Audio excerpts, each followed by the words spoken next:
చెప్పండి. అవును మరి ఎఫ్ఐఆర్ లేకపోతే ఏం చేస్తాం? అది ఆ కోర్టులో తెలుసుకోవాల్సి ఉంటుందండి, మా చేతిలో ఏముండదు. 33 కేసులు పెట్టారు, అందులో 3 నాన్ బెయిలబుల్ కేసు. ఇరుక్కుంటే ఈ జన్మకి బయటకు రాలేవు. వెనకాల కారు పార్క్ చేశాను, అందులో చాలా డబ్బులు పెట్టాను. ఎలాగైనా తప్పించుకుని వచ్చాయి.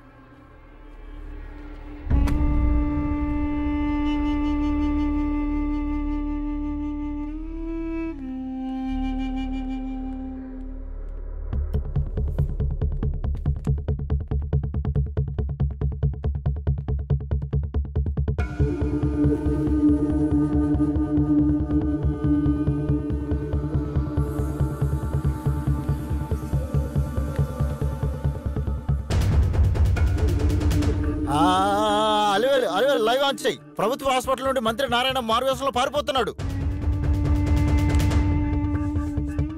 ఏమయ్యా అలాగే నిలబడి చూడకండి, లైన్ లో ఉన్నావా? I want sensational issue for you. వెంటనే లైవ్ ఆన్ చేయి.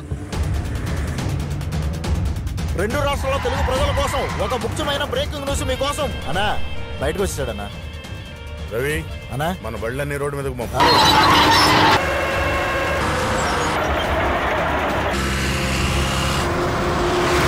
నిజం టీవీ ప్రేక్షకులారా, మంత్రి నారాయణ ముఖం చూపించడానికి మేము చాలా పోరాటం చేస్తున్నాం. నువ్వు కెమెరా జూమ్ చెయ్యి.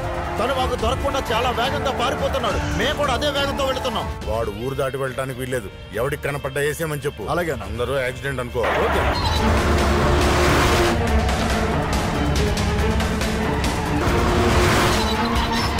అలివేలు నువ్వు కనుక చూసావంటే మేము ఎంత రిస్క్ తీసుకున్నామో తెలుస్తుంది.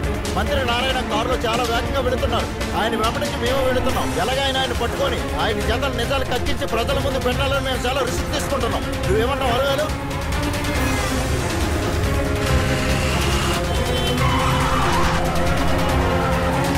ఎందుకంటే నిజం టీవీ మీద ప్రజలు ఉంచిన నమ్మకాన్ని మేము ఎప్పుడు వమ్ము చేయకూడదు కదా. నిజం టీవీ ప్రేక్షకుల కోసం మేము ప్రాణాలు తెగించడానికి సిద్ధంగా ఉన్నాం.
బ్రతికే ఉన్నాడు. ఏమంటున్నావురా?